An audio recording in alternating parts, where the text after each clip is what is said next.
Oman के सुल्तान बहुत ज़्यादा इम्प्रेस हुए हैं जिस तरीके से भारत डिजिटलाइज हो चुका है, जिस तरीके से भारत अब डिजिटल भारत कहलाया जाता है। यूपीआई सिस्टम के दीवाने हो गए हैं और चाहते हैं कि यूपीआई सिस्टम ओमान में आ जाए। तो यूपीआई सिस्टम जा रहा है ओमान के। इंडिया ने पूरी दुनिया को बीट कर दिया है डिजिटल पेमेंट्स में। इंडिया ने टॉप किया है वर्ल्ड रैंकिंग इन डिजिटल पेमेंट। दुनिया इस बात को लेकर शोर मचा रही है कि कैसे भारत डिजिटलाइजेशन के जरिए आगे बढ़ रहा है और डिजिटलाइजेशन का सबसे बड़ा केंद्र बन रहा है। इसमें उसका साथ दे रहा है भारत का अपना यूपीआई सिस्टम, जिसे अब ओमान भी अपनाने जा। पार्लियामेंट इज मेकिंग मतलब enjoying at the expense of the public, लेकिन हमें दे क्या रहे हैं?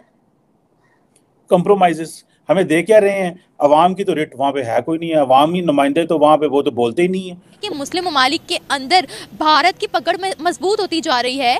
भारत को बहुत ज़्यादा प्रेफर किया जा रहा है एज़ कम्पेयर टू। अगर हम पाकिस्तान की बात करते हैं, हमें नहीं देखा जाता, हमें प्रेफरेंस नहीं दी जाती है, हमें कुछ समझा ही नहीं जाता है। फ्री ट्रेड डील इंडिया और ओमान के दरमियान होने जा रही है। यूपीआई को 2016 में पब्लिक के लिए ऑफिशियली लॉन्च कर दिया गया था और देखते ही देखते पूरा भारत आज यूपीआई यूज कर रहा है। सिर्फ भारत में ही नहीं बल्कि दूसरे ममालिक ने भी यूपीआई में अपना इंटरेस्ट शो किया। साहब आजे हमें मोदी साहब दे दे, हमारे ये जो 3-4 जो हुक्मरान है, नवाज शरीफ भी ले जाए, इमरान खान साहब भी ले जाए, हमारे जरदारी साहब भी ले जाए, सारा कुछ वो जब आएंगे तो खुद ब खुद सारा कुछ आ जाएगा।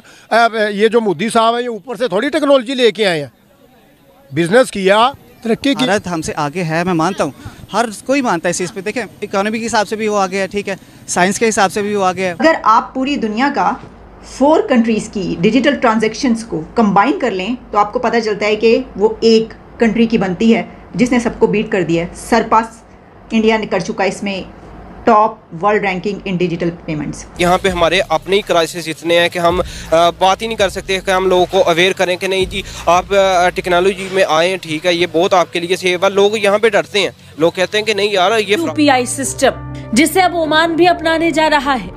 पीएम मोदी ने इस बाबत कहा कि संयुक्त दृष्टिकोण दोनों देशों के बीच साझेदारी को एक नया और आधुनिक आकार देगा। दोस्तों, कुछ दिन पहले ओमान का सुल्तान भारत में आया था। भारत के साथ कुछ डील भी हुई, टेररिज्म के लेके, एजुकेशन के लेके, टेक्नोलॉजी के लेके, यूपीआई मामले में भी बात हुआ। तो सबसे पहली नज़र उसमें यूपीआई ट्रांजैक्शन में गया। मेड इन इंडिया का जो इंडिया में चलता है, गूगल पे, फोन पे, पेटीएम, ये पूरा का पूरा ओमान में यूज़ होगा। ये ओमान का सुल्तान का ये कहना है। तो इस बात के लेके पाकिस्तान में पूरा रोना शुरू हो गया। क्या कहेंगे आप इस हवाले से कि इंडिया ने जो है अपने आप को इतना ज्यादा जो है वो डिजिटलाइज कर लिया है? ये वाकई में अगर देखा जाए तो बहुत ही अच्छा ना, किसी भी कंट्री के लिए अगर वो खुद ही डेवलप करते हैं कोई भी एप्लीकेशन, कोई भी प्लेटफॉर्म, वो अपनी आवाम के लिए लेके आते हैं और आवाम भी अच्छा रिएक्शन देती है, तो ये बहुत ही अच्छा होता है, सही है। और आगे अगर देखा जाए तो पूरे यूरोप में देखा जाए, ये तो एशिया में चले एशियन लोग कर रहे हैं, लेकिन यूरोप में देखा जाए वो खुद को टोटली तौर पे डिजिटल हो गए हैं और डिजिटल का बहुत ज़्यादा फ़ायदा अगर वो ये इंडियन कर रहे हैं, एशियन कर रहे हैं, तो इसका अभी हमें बहुत कम इसके मतलब नॉलेज है, लेकिन जिन लोगों को नॉलेज है वो बहुत ज़्यादा तेज़ी से ग्रूम करेंगे जिस तरह वो कर चुके हैं यूरोपियन कंट्री। इससे अब देखें ना, ट्रांजैक्शन कोई भी कर रहा है, अब पूरे इंडिया में वो मुतारफ़ करवा दी है एप्लीकेशन। आप और बाहर की कंट्रीज भी उससे चाह रही हैं कि हम अपने मुल्क में ये ऐप यूज़ करें। जी ऐसे ही है, चाइना में भी एप्लीकेशन, वो अब नेट कैश का तो टाइम ही ख़त्म हो गया, इसमें थेफ्ट के अच्छे भले प्रॉब्लम होती है। गए हो वहाँ पर जाकर आपके पास कैश नहीं है, ऑनलाइन पेमेंट आप करना चाहते हो, आप कर सकते हो यहाँ पर, मतलब इतनी अवेयरनेस है।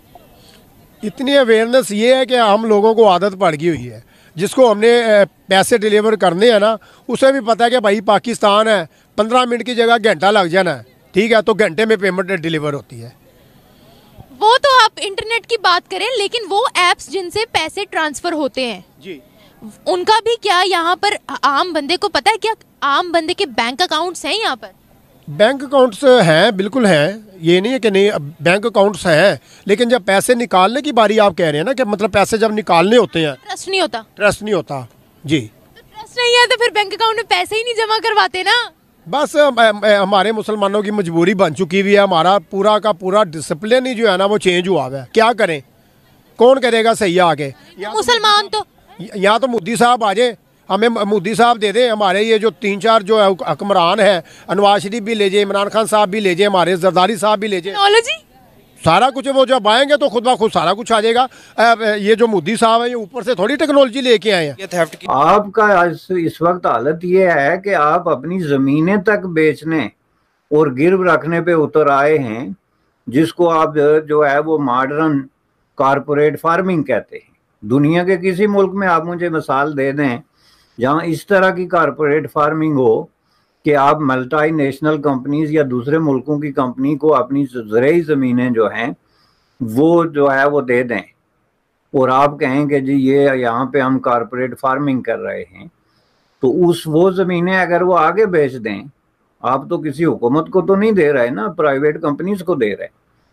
और ये मैंने पहले भी अर्ज किया था कि कोई भी प्राइवेट कंपनी जो आपकी ज़मीन ले रही है उससे वो उसके जितने भी एसेट्स हैं या कारोबार हैं कल कोई दूसरी कंपनी ले सकती है, जिसकी वजह से मसलन जो है आपकी सारी जो कंट्रोल है अपनी ज़मीनों पे कारपोरेट फार्मिंग के नाम पे वो ख़त्म हो जाता है। कि अब कराची में देख ले, बंदा सोच सकता है कि अब अपने साथ 10,000 ही लेके जाए, उसी जगह पे आपकी एप्लीकेशन में अगर आपने किसी को देने हैं उसके पास भी एप्लीकेशन है, आपने जस्ट एक कोड याद रखना है, उसके ज़रिए आपने ट्रांजैक्शन कर ली, आप महफूज है।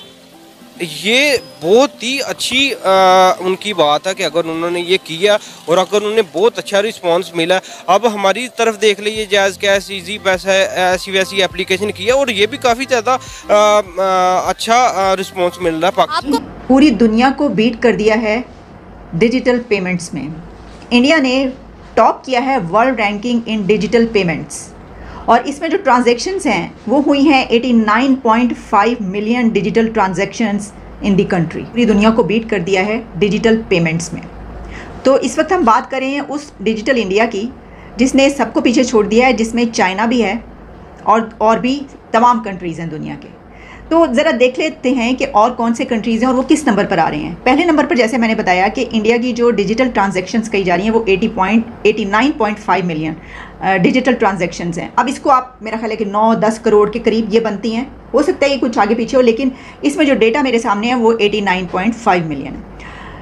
इंडिया के बाद दूसरे नंबर पर जो कंट्री है वो है ब्राज़ील और उसने 29 मिलियन डिजिटल ट्रांजैक्शंस की हैं। अब देखिए आप 29 मिलियन और 89.5 मिलियन में बहुत फ़र्क है, यानी जो सेकंड नंबर पर आने वाला कंट्री है वो भी इतना पीछे है। तो अगर आप पूरी दुनिया का 4 कंट्रीज़ की डिजिटल ट्रांजैक्शंस को कंबाइन कर लें तो आपको पता चलता है कि वो एक कंट्री की बनती है जिसने सबको बीट कर दिया है। सरपास इंडिया ने कर चुका है इसमें टॉप वर्ल्ड रैंकिंग इन डिजिटल पेमेंट्स। तो 4 मुल्कों की टोटल मिलाकर एक मुल्क की बन रही है। अब ये क्यों इतना इम्पॉर्टेंट है?